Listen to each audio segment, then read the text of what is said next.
Selamat siang, malam, tergantung Bapak Ibu yang menonton sekarang, karena ini rekaman untuk pendalaman kitab suci di tahun 2020 ini bulan September, dan kita karena masih pandemi corona, maka tim katekese dari paroki ingin kita sama-sama mendalami kitab suci, tapi dibantu oleh tim live streaming untuk direkam, dan Bapak Ibu kapanpun bisa membukanya, tidak harus interaktif karena dari YouTube, jadi bisa melihat. Maka oleh sebab itu, selamat pagi, selamat siang, selamat malam, selamat sore, pokoknya selamat untuk semuanya supaya kita sehat. Dan pada bulan Kitab Suci Nasional 2020 ini, tema yang diambil oleh Nasional yaitu mewartakan kabar baik di tengah krisis iman dan identitas. Dan saya diberikan kepercayaan untuk tema yang pertama, yaitu pertemuan yang pertama, Allah adalah kasih. Sebelum kita mendalami kitab suci pada hari ini, mari kita bersama-sama berdoa. Dalam nama Bapa dan Putra dan Roh Kudus. Amin. Allah Bapa yang Maha Kuasa, Engkau menaruh cinta kepada kami, menaruh kasih kepada kami semua. Dan kami bersyukur dalam situasi seperti sekarang ini, situasi pandemi corona, Engkau tetap memberikan kesempatan kepada kami. Dengan teknologi seperti sekarang ini, kami masih bisa bertemu, saling menyapa satu dengan yang lain. Dan biarlah pada pertemuan yang pertama ini, pendalaman kitab suci, Engkau mencurahkan Roh Kudus-Mu atas kami semua, sehingga Kau perkenankan membuka hati dan pikiran kami, sehingga tema pertemuan yang pertama yaitu Allah adalah kasih, sungguh-sungguh hidup dalam kehidupan kami, sehingga kami menjadi sumber kasih di tengah dunia ini. Turunlah Roh Kudus-Mu, berkatilah kami semua, demi Kristus Tuhan dan pengantara kami. Amin. Dalam nama Bapa dan Putra dan Roh Kudus. Amin. Karena pendalaman kitab suci, kita akan membuka kitab suci supaya kita sama-sama mengakrabkan diri dengan kitab suci. Jadi tolong, karena bulan kitab suci, kita buka kitab suci. Allah adalah kasih, kita ambil dari 1 Yohanes bab 4 ayat 7 sampai 21. Bapak, Ibu, dan saudara terkasih, saya akan membacakannya. Allah adalah kasih. Saudara-saudaraku yang terkasih, marilah kita saling mengasihi, sebab kasih itu berasal dari Allah. Dan setiap orang yang mengasihi lahir dari Allah dan mengenal Allah. Barang siapa tidak mengasihi, ia tidak mengenal Allah, sebab Allah adalah kasih.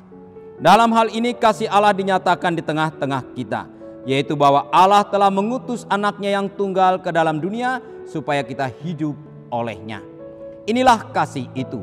Bukan kita yang telah mengasihi Allah, tetapi Allah yang telah mengasihi kita dan yang telah mengutus anaknya sebagai pendamaian bagi dosa-dosa kita. Saudara-saudaraku yang kekasih, jikalau Allah sedemikian mengasihi kita, maka haruslah kita juga saling mengasihi. Tidak ada seorang pun yang pernah melihat Allah. Jika kita saling mengasihi, Allah tetap di dalam kita dan kasih-Nya sempurna di dalam kita. Demikianlah kita ketahui bahwa kita tetap berada di dalam Allah dan Dia di dalam kita. Ia telah mengaruniakan kita mendapat bagian dalam Roh-Nya. Demikian kita ketahui bahwa kita tetap berada di dalam Allah dan Dia di dalam kita. Ia telah mengaruniakan kita mendapat bagian dalam Roh-Nya. Dan kami telah melihat dan bersaksi bahwa Bapa telah mengutus anaknya menjadi juru selamat dunia. Barang siapa mengaku bahwa Yesus adalah anak Allah, Allah tetap berada di dalam Dia dan Dia di dalam Allah. Kita telah mengenal dan telah percaya akan kasih Allah kepada kita. Allah adalah kasih. Dan barang siapa tetap di dalam kasih, ia tetap berada di dalam Allah dan Allah di dalam Dia. Dalam hal inilah kasih Allah sempurna di dalam kita, yaitu kalau kita mempunyai keberanian percaya pada hari penghakiman, karena sama seperti Dia, kita juga ada di dalam dunia ini. Di dalam kasih tidak ada ketakutan. Kasih yang sempurna melenyapkan ketakutan, sebab ketakutan mengandung hukuman, dan barang siapa takut, ia tidak sempurna di dalam kasih. Kita mengasihi karena Allah lebih dahulu mengasihi kita. Jika seorang berkata, "Aku mengasihi Allah," dan ia membenci saudaranya, maka ia adalah pendusta. Karena barang siapa tidak mengasihi saudaranya yang dilihatnya, tidak mungkin mengasihi Allah yang tidak dilihatnya. Dan perintah ini kita terima dari Dia. Barang siapa mengasihi Allah, ia harus juga mengasihi saudaranya. Bapak, Ibu, saudara-saudariku yang terkasih, adik-adikku yang terkasih, memang tema tentang Allah adalah kasih, tema yang sungguh-sungguh membuat kita semua mengenal bahwa Allah memang benar-benar Allah yang penuh kasih. Dan kalau Allah itu kasih, Bapak Ibu saudara terkasih, dalam kitab suci ini berarti untuk mengatakan apa? Kalau betul-betul di dalam diri kita itu ada kasih, maka kita semua akan dengan bangga memberikan kasih itu kepada orang lain. Apa contohnya? Kalau kita mengasihi orang lain, kita sungguh bersukacita, kita sungguh bergembira kalau orang lain itu berhasil. Tapi kalau orang itu tidak berhasil, kita ikut sedih. Jadi kasih itu membuat orang lain menjadi lebih baik daripada kita, mengangkat harkatnya. Oleh karena itu selalu saya katakan Bapak Ibu, bahwa kasih adalah sempurna karena mengangkat orang untuk menjadi lebih baik. Contoh, kalau Bapak Ibu di rumah katakannya mengasihi, tetapi di balik mengasihi itu mengatakan semoga aja dia tidak lulus. Nah, itu bukan kasih. Tetapi kalau kita kasih, semoga dia lulus dengan nilai yang terbaik. Nah, itu baru kasih. Karena Allah itu adalah kasih dan Allah mengasihi manusia dengan mengutus Yesusnya ke tengah dunia ini sebagai sang kasih. Itu. Nah, itu adalah Allah kasih. Nah, tapi kasih Allah itu dikatakan dalam Yohanes ini tidak akan sempurna kalau kita hanya mengatakan, pastor, aku ini sudah ke gereja setiap minggu, bahkan setiap hari ke gereja. Tidak cukup. Kita kalau sungguh-sungguh mengasihi Allah, bukan pertama-tama kita hanya rajin ke gereja, tetapi kita mampu mengasihi sesama kita. Jadi itulah. Jadi Allah itu kasih, kasih itu hidup dalam diri kita, dan kasih itu kita tularkan kepada orang lain. Jadi Allah adalah kasih, mengasihi kita, dan kita mengasihi sesama. Jadi ini kasih itu tidak bisa terpisahkan, karena jelas dikatakan oleh Yohanes hari ini, omong kosong, dia dikatakan seorang pendusta. Kalau dia mengatakan, jika seorang berkata aku mengasihi Allah, ayat 20, dan ia membenci saudaranya, maka ia adalah pendusta. Lihat Bapak Ibu semua, adik-adik yang terkasih. Jadi kalau kita ini mengatakan Allah itu adalah kasih dan Allah sudah mengasihi kita dan kita tidak mampu mengasihi sesama, maka semuanya adalah omong kosong. Ya, sekali lagi omong kosong. Maka inilah identitas sebagai seorang Katolik yang harus ada dalam diri kita adalah kasih itu. Dan kasih itu tidak mencelakai orang lain. Justru kasih itu memberikan kekuatan kepada orang lain. Nah, kalau sudah kita mengasihi Allah, lalu di mana? Kita semua ini saling mengasihi. Saya mengasihi Bapak Ibu, tapi Bapak Ibu tidak mengasihi saya. Berarti kita tidak ketemu, ya kan? Memang Yesus mengatakan kita mendoakan mereka yang menghina kita, yang memfitnah kita. Tetapi Yesus mengatakan kita harus saling mengasihi. Itulah. Nah, kalau kita saling mengasihi, maka kita mampu membuat dunia ini menjadi indah, penuh dengan cinta. Jadi sekali lagi, Allah adalah kasih itu menjadi kekuatan bagi kita. Bahwa Allah sudah mengasihi saya mengasihi sesama, dan mengasihi sesama saling mengasihi. Saya mengasihi Bapak Ibu, adik-adik terkasih, Bapak Ibu, adik-adik terkasih juga mengasihi saya. Ini kasih yang sungguh-sungguh. Lalu kalau ada kasih itu dikatakan dalam 1 Yohanes ini, kalau ada kasih ya selain mengasihi dan saling mengasihi, kalau orang itu ada kasih, maka dia tidak akan diliputi ketakutan. Kenapa tidak takut? Karena dia tahu Allah itu mengasihi, dia mengasihi sesama, dan sesamanya pasti mengasihi dia. Kalau kita percaya bahwa kasih itu ada dalam diri kita. Kenapa ada orang yang tidak mengasihi?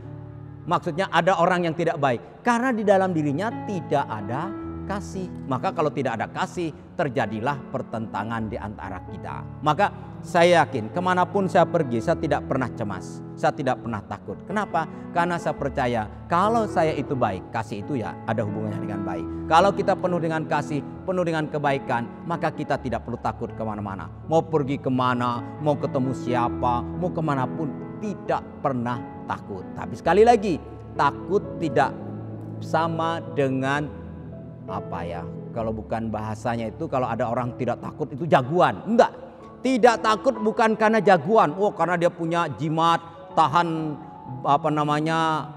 timpas, tahan pukul. Enggak, orang yang penuh kasih bukan karena dia tahan pukul, bukan karena dia tanda, tapi karena dia mampu mengasihi sesama manusia. Nah, kemudian kalau kita ini ada kasih dalam diri kita, maka kemanapun kita pergi, kita akan menjadi berkat. Ya, kenapa? Karena kita itu penuh dengan kasih. Orang yang penuh dengan kasih adalah orang yang ada sukacita di wajahnya. Tidak perlu dibuat, tidak usah pasang susuk, tidak perlu pakai operasi plastik supaya kelihatan bersinar, enggak. Karena kasih itu dari dalam, bukan tempelan. Sekali lagi, kalau orang ada kasih Allah dalam dirinya, bukan tempelan. Beda. Kalau orang pakai susuk, orang pakai operasi plastik, itu pasti itu hanya palsu. Tetapi kalau kasih itu tidak pernah palsu. Jadi Bapak Ibu, adik-adik yang terkasih, memang tema pendalaman kitab suci pada tahun ini, pertemuan yang pertama tentang kasih ini, Allah adalah kasih. Itu menunjukkan kepada kita bahwa kita semua ini harus memiliki kasih dalam diri kita. Tidak ada kata lain. Dan jelas, nah kalau saya bagi ya, jadi kalau saya bagi di dalam kitab suci 1 Yohanes bab 4 ayat 7 sampai 21 ini ada 5 poin. Jadi bisa mana? Pertama, Allah adalah kasih. Ya, Allah adalah kasih. Itu poin pertama. Yang kedua, Allah mengasihi manusia. Apa buktinya? Dia mengutus putranya yang terkasih. Jadi Bapak Ibu, yang kedua itu adalah Allah mengasihi manusia. Yang ketiga, kalau Allah sudah mengasihi manusia, maka manusia, yang ketiga, manusia harus saling mengasihi. Ya, manusia harus saling mengasihi. Maka aku bilang, orang jatuh cinta tidak bisa hanya sepihak, harus saling sama-sama jatuh cinta. Seperti kita salaman, walaupun sekarang kita jarang salaman karena corona ini, tetapi namanya salaman pasti kita juga saling membuka hati kita, mengulurkan tangan, satunya mengulurkan dan ketemu. Itu baru namanya salaman. Tidak mungkin salaman itu yang satu saya, yang satunya cuek, itu nggak salaman namanya. Lalu yang keempat, kalau ada kasih tadi saya katakan, maka tidak ada ketakutan. Orang baik tidak perlu takut. Orang baik pasti banyak temannya, pasti banyak rezekinya, pasti banyak berkat yang diberikan oleh Tuhan. Maka kalau orang itu penuh dengan kasih, tidak perlu takut. Karena pasti dia akan mendapatkan berkat-berkat yang diberikan Tuhan, apakah melalui alam semesta ini atau melalui sesamanya. Dan yang terakhir, yang kelima, kalau kita memang ada kasih dalam diri kita, sekali lagi berarti kita jadi berkat. Dan jadi berkat berarti membawa sukacita. Oleh karena itu 5 poin ini pendalaman kitab suci dari 1 Yohanes bab 4 ayat 7 sampai 21 ini yang bisa kita renungkan. Apakah pertama, kita tahu Allah itu adalah kasih. Yang kedua, Allah itu sangat mengasihi manusia. Dan yang ketiga, manusia harus saling mengasihi. Dan yang keempat, kalau ada kasih, maka tidak ada ketakutan. Dan yang kelima, kita harus jadi berkat atau harus jadi kasih. Sekali lagi, mengasihi Allah, membenci sesama adalah pendusta. Semoga kita semua, Bapak Ibu, saudara terkasih, dengan pendalaman kitab suci yang singkat ini dari 1 Yohanes bab 4 ayat 7 sampai 21 ini kita sungguh menyadari Allah mengasihi kita dan akhirnya kita pun saling mengasihi dan kita menjadi berkat di tengah dunia ini. Terima kasih Bapak Ibu semua. Oleh karena itu sebagai penutup mari kita berdoa, kita sampaikan doa-doa kita agar sungguh Allah yang Maha Kasih itu hidup dalam diri kita dan kita mampu menjadi perpanjangan tangannya, perpanjangan kasihnya di tengah dunia ini. Mari berdoa. Dalam nama Bapa dan Putra dan Roh Kudus. Amin. Allah Bapa yang Maha Kuasa, kami sungguh bersyukur atas sabda-Mu dalam pendalaman kitab suci pada pertemuan yang pertama ini dengan tema Allah adalah kasih yang diambil dari 1 Yohanes bab 4 ayat 7 sampai ayat 21. Kami percaya Bapa, Allah adalah kasih. Allah telah mengasihi kami dan Allah mengajarkan kami untuk saling mengasihi. Dan bila kasih itu ada dalam diri kami, maka kami tidak akan takut, tidak akan cemas dalam kehidupan kami. Dan bila kami tidak takut dan tidak cemas, maka kami akan mampu menjadi berkat di tengah dunia ini. Bantulah kami semua ya Bapa, seluruh umat-Mu, agar di masa pandemi corona ini kami tetap menyatukan seluruh hidup kami dengan Putra-Mu Yesus Kristus, Allah yang penuh kasih itu. Kami memang ada ketakutan akan virus corona, tapi kami percaya Bapa, bila hati kami, kesehatan fisik kami baik, maka kami bisa melewati masa-masa ini. Dan kami mohon agar wabah pandemi corona ini sungguh-sungguh bisa berlalu dari kami semua. Sehingga kami boleh berkumpul bersama untuk mendalami kitab suci yang Kau ajarkan kepada kami. Dan biarlah tema tentang Allah adalah kasih ini menghidupkan kami kembali agar kami saling mengasihi dan peduli satu dengan yang lain. Demi Kristus Tuhan dan pengantara kami. Amin. Dalam nama Bapa dan Putra dan Roh Kudus.